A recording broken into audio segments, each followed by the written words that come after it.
Hello students, आज हम पढ़ने वाले हैं गोल्गी apparatus के बारे में which is the second organelle in endomembrane system. So let's get started. Golgi apparatus जो है, it was discovered by Camillo Golgi. तो उन्हीं के नाम पे जो है गोल्गी apparatus का नाम रखा गया। अब it is mostly present in all eukaryotic sales. जितने भी यूकेरियोट्स है, क्योंकि प्रोकैरियोट्स में तो मेम्ब्रेन बाउंड ऑर्गेनल एब्सेंट होती है, सो जितने भी यूकेरियोटिक सेल्स है most of them have Golgi apparatus, but there are exceptions. So but there are exceptions. तो exceptions है कि it is not present in male gametes of bryophytes, bryo and pteridophyte। इनके जो मेल गेमीट्स होते हैं, जो इनको हम कहते हैं एंथीरोजोइड्स कहते हैं, सो एंथीरोजोइड्स के अंदर गोल्गी apparatus नहीं होती। Then it is absent in mammalian RBC. RBC आपको पता है, it is devoid of nucleus because उसका रोल है ऑक्सीजन ट्रांसपोर्ट का। तो उसमें जो है ऑर्गेनल्स उसमें भी नहीं है। Golgi apparatus is absent. Then it is absent in sieve tubes of phloem cells and fungi cells में। fungi के भी cells में गोल्गी apparatus नहीं होती।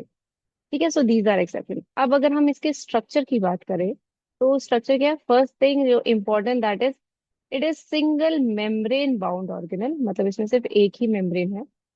Then it have cisternae. अभी सिस्टर्ने ऐसे होता है, ये इस टाइप में। It have flattened sac cisternae इस type. So this type of structure जो होता है गोल्जी का होता है।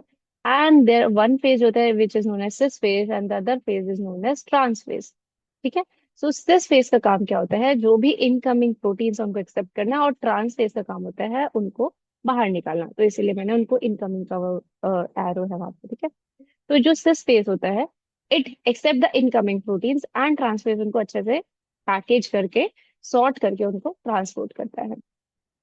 अब इसका काम क्या है? जो मैंने बता ही दिया है कि it helps in the packaging, sorting of proteins. Protein की पैकेजिंग और सॉर्टिंग करता है। अपार्ट फ्रॉम देन, इसका काम है एक्रोसोम फॉर्मेशन। एक्रोसोम क्या होता है? It is present in the sperm cells of human. Human के स्पर्म सेल में एक एक्रोसोम होता है which is present on the head part of the sperm. तो एक्रोसोम फॉर्मेशन में काम कौन कर रहा है? गोल्जी का काम होता है एक्रोसोम फॉर्मेशन। इसका काम लाइसोसोम फॉर्मेशन में भी आता है। It helps in the lysosome formation. Lysosome क्या होता है? They are suicidal bags. तो गोल्जी apparatus क्या करते हैं? It helps in lysosome formation. अब इसका फंक्शन क्या होता है, हम वो पढ़ लेते हैं। तो इट्स फंक्शन इज, इट्स ये जो है, ये कैसे फंक्शन करते हैं? In connection with ER. तो let's say this is ER. हम ना एक ईआर बना देते हैं। तो ये है, दिस इज एंडोप्लाज्मिक रेटिकुलम। ठीक है। एंड लेट्स से इस पे राइजोसोम्स है, और यहाँ पर जो है हमारी गोल्जी है। This is the Golgi. ये हमारा गोल्जी apparatus है। और suppose we have a mitochondria over here. Let's say this is the mitochondria over here. I have drawn three organelles. One is ER, Golgi apparatus and mitochondria. अब इनका काम क्या होता है? How they function. यहाँ पर जो ईआर है, ईआर में हमने क्या बात करी थी? ईआर का फंक्शन होता है सिंथेसिस ऑफ प्रोटीन। जो आर ई आर है, it help in the synthesis of protein. तो इसने क्या किया? यहाँ पे जो है एक प्रोटीन बनाया। अब जब ये प्रोटीन को इसको ट्रांसपोर्ट करना है गोल्जी में, तो these proteins are being packed in the form of vesicle. ऐसे ये वेसिकल्स के फॉर्म में जाएंगे ऐसे करके। नाउ दे, ये वाला जो फेस है जो एक्सेप्ट करेगा, इसको हम कहते हैं सिस फेस, और ये वाला जो फेस है that is the trans face. तो ये जो सिस फेस है, यहाँ पर ये जो वेसिकल है, ये it get it get embedded, और it get joined with the cis face of the Golgi. Golgi के सिस फेस में आगे चिपक जाएगी। इट गेट एम्बेडेड, और it get attach with the cis face of the Golgi. अब यहाँ पर जब ये प्रोटीन इसके अंदर ट्रैवल करेगा, उसमें क्या होगी? इसकी मॉडिफिकेशन होगी probably, may be the attachment of different groups, glucose या कोई भी ग्रुप है, उसकी मॉडिफिकेशन होगी, इसकी स्ट्रक्चरल मॉडिफिकेशन होगी, सो दैट वो एक्टिव बन जाए। तो यहाँ पर उसमें हमने कुछ स्ट्रक्चरल मॉडिफिकेशन की, जैसे जैसे इट इज ट्रैवल। तो जब ये हमारा प्रोटीन बाहर निकलेगा, again it is ejected out of the trans fat. ये ट्रांसफेट से बाहर निकलेगा, या फिर एक्सोसाइटोसिस कह सकते हो कि ये जो है गोल्जी apparatus से बाहर निकलेगा। It is again in the form of vesicle, और वेसिकल के फॉर्म में ही बाहर निकलेगा। और लेट्स से ये हमने इस प्रोटीन को थोड़ा सा मॉडिफाई कर दिया, ऐसे जो जो प्रोटीन है वो मॉडिफाई हुआ।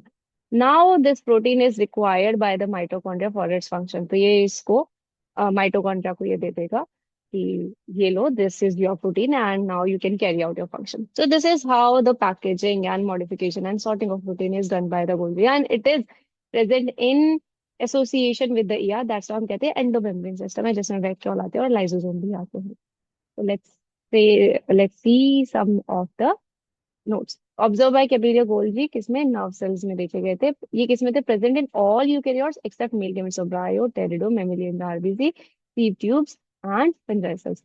एनिमल सेल्स में गोल्जी जो थे वो आइदर सिंगल या फिर consist of a single connected complex, मतलब या तो एक ऐसे सिंगल होगी या फिर एक कनेक्टेड कॉम्प्लेक्स के फॉर्म में सिंगल। प्लांट सेल में गोल्जी जो होती है they are form by unconnected unit, जिनको हम कहते हैं डिक्टियोसोम। इस टाइम में मतलब यही, these are nothing but the dictyosome, they are unconnected. चार पार्ट्स होते हैं, cisternae, vesicles, tubules and vacuoles. ये हमने पहले भी ई आर में पढ़ा था। सो ये जो होते हैं दीज आर सिस्टर्ने, ट्यूब्यूल्स होंगी, और वेसिकल्स तो they are round spherical like structure, and vacuoles. Cisternae क्या होता है? They are flat dish shape sac stacked parallel to each other, ये stacked है, and present in varied number। ये अलग अलग नंबर, ये चार भी हो सकता है, पांच भी हो सकता है, तीन भी हो सकता है। Cisternae near nucleus have concave convex cis face. ये मैंने बताया न्यूक्लियस के पास इनका इस टाइप में फेस होता है कॉनकेव, जिसको हम कहते हैं cis face. Then they have the last which is known as trans face and concave trans face या फिर मेच्योरिंग फेस। मींस क्या होगा? वहां से प्रोटीन जो सिस्फेस है it will accept the protein, और ट्रांसफेस जो है उसको मॉडिफाई करके बाहर निकालेगा।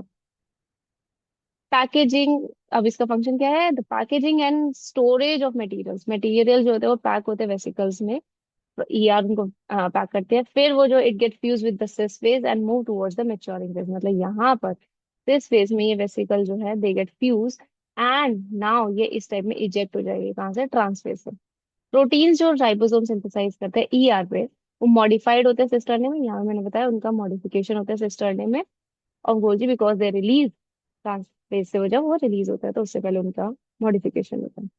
एक्रोसोम फॉर्मेशन स्पर्मेटोजेनेसिस में इसका काम आता है। ग्लाइकोसाइलेशन यानी addition of glucose in the proteins to form a glycoprotein and glycolipids, ये भी हेल्प करता है सेल एडिशन एंड रिकॉग्निशन में। तो glycosylation, glycoprotein and glycolipid formation, these are the modification that are done by Golgi apparatus। So ये है Golgi का function, and you can see this is the diagram how it is connected. ये nucleus है यहाँ पर, this is Golgi, and यहाँ पर इसके एक्सोसाइटोसिस, यहाँ पे आपने देखा it has in lysosome formation also. ये सिक्रीटरी वेसिकल्स है, this is the trans phase, trans phase यानी बाहर यहाँ से वेसिकल है, एंड दिस इज द सिस्फेज जहाँ से एंट्री होगी वेसिकल्स के फॉर्म में प्रोटीन्स की। So that's all for today. ये है गोल्जी apparatus का function. Thank you and have a nice day. Keep reading and keep learning.